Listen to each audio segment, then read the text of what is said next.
नमस्कार, मी संजय भोकरे. आपण पाहताय जनप्रवास लाईव्ह.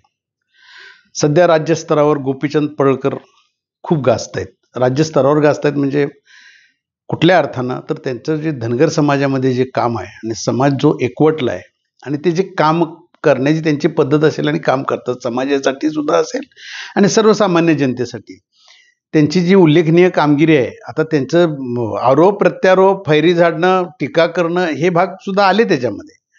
परंतु त्याच्याही पेक्षा त्यांच्या कामाची पद्धत आणि भारतीय जनता पक्षाबद्दल त्यांची असलेली जी भूमिका आणि कडवं समर्थन म्हणतो मी, या धनगर समाजसुद्धा भारतीय जनता पक्षाच्या मागं गोपीचंद पडळकर यांच्यामुळे निश्चितपणानं आहे. आणि त्यांच्या कामाची पद्धत, जतमध्ये ते चांगल्या मतानंही निवडून आले. म्हणजे आधी विधान परिषदेवर होते तो भाग वेगळा, परंतु नंतर जत मतदारसंघामध्ये मुख्यमंत्री देवेंद्र फडणवीसांनी प्रचाराचा शुभारंभ त्यांच्या मतदारसंघापासून केला आणि केल्यानंतर मंत्रिपदाला सुद्धा ते नक्की होते त्या लिस्टमध्ये, असंही बोललं जात होतं. सगळे राजकीय विश्लेषक विश्लेषण करत होते. त्याच्यामध्ये गोपीचंद पडळकर हे कॅबिनेट मंत्री होणार असं होतं. परंतु ऐन वेळेला काही बदल घडतात, तसे ते बदल घडले आणि गोपीचंदना आलेला तो हातातोंडाशी आलेला घास खाता आला नाही. परंतु सध्याच्या परिस्थितीमध्ये स्थानिक स्वराज्य मतदारसंघाच्या निवडणुका आणि गोपीचंद पडळकर यांची वाढणारी ताकद महाराष्ट्रामध्ये, याचा कुठेतरी विचार केंद्र स्तरावर करण्यात आलाय. ही दिल्लीतली बातमी आहे. आज दिल्लीमध्ये सुद्धा आमचे काही पत्रकार मंडळी आहेत, ते सांगतात अहो हे पडळकर नाव खूप आहे म्हटले. आता म्हणजे दिल्लीमध्ये सुद्धा हे चर्चेचा विषय आहे गोपीचंद पडळकर. अर्थात त्यांचे सांगली जिल्ह्यामधले जयंत पाटील आणि ते वाद बाजूला ठेवा, म्हणजे त्याचा हित विषय नाही. विषय कुठला आहे तर ते सगळीकडे असतात.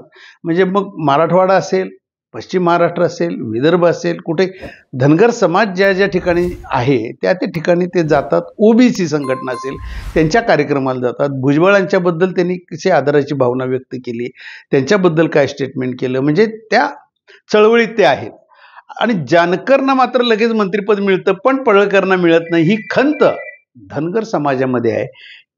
ह्याचे कुठंतरी ह्याचा विचार भारतीय जनता पक्षानं गांभीर्यानं सुरू केलेला आहे. आता ही मुंबईमधली चर्चा आहे. आता देवाभाऊंच्या मनातच आता आहे की गोपीचंद पडळकर यांना संधी खऱ्या अर्थानं द्यायला हवी होती, पण ती दिली गेली नाही आहे. आणि अजून लहान आहेत ते, पण लहान आहेत याचा अर्थ असा नाही, त्यांचं काम मोठं आहे ना, मग त्यांना संधी द्यायला पाहिजे. हे कुठंतरी आता स्थानिक स्वराज्य मतदारसंघाच्या निवडणुकांनंतर, आता मध्ये ठरलेलं होतं अडीच वर्षानंतर ते बदलायचं आहे, काही जणांना डच्चू द्यायचा आहे. त्याच्यात तर त्यांचा नंबर आहेच, नक्कीच आहे 2.5 वर्षानंतरचं जे आहे. परंतु तत्पूर्वीच कदाचित पडळकरांना आपण मंत्रिपदाचा जो लाभ द्यायला हवा होता तो देऊन टाकूया, अशा वरिष्ठ पातळीवर चर्चा चालू आहेत मुंबईमध्ये. आणि विशेषतः मुख्यमंत्री देवाभाऊंचे ते लाडके आहेतच.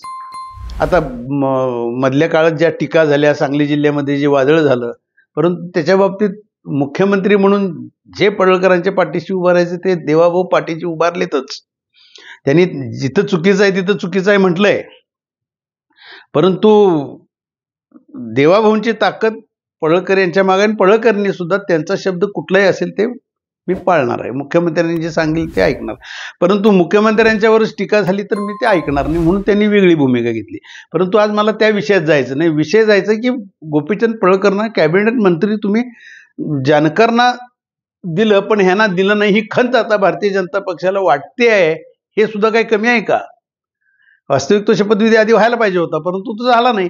परंतु आता तो शपथविधी धनगर समाज वाट पाहतोय की आमच्या समाजातल्या नेत्याला हे कॅबिनेट मंत्रीपद प्रदान केलं जातं का, भारतीय जनता पक्षामध्ये याचा विचार होणार का, हे निश्चितपणानं आज संपूर्ण महाराष्ट्रात विचारलं जातंय.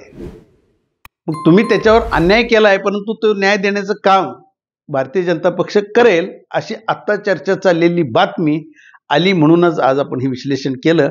आता बघू, स्थानिक स्वराज्य मतदारसंघाच्या निवडणुका झाल्या पडळकरांचा शपथविधी होतोय का, ह्याच्याकडे आपलं लक्ष असेल. आज इथंच थांबू, उद्या पुढच्या भागात.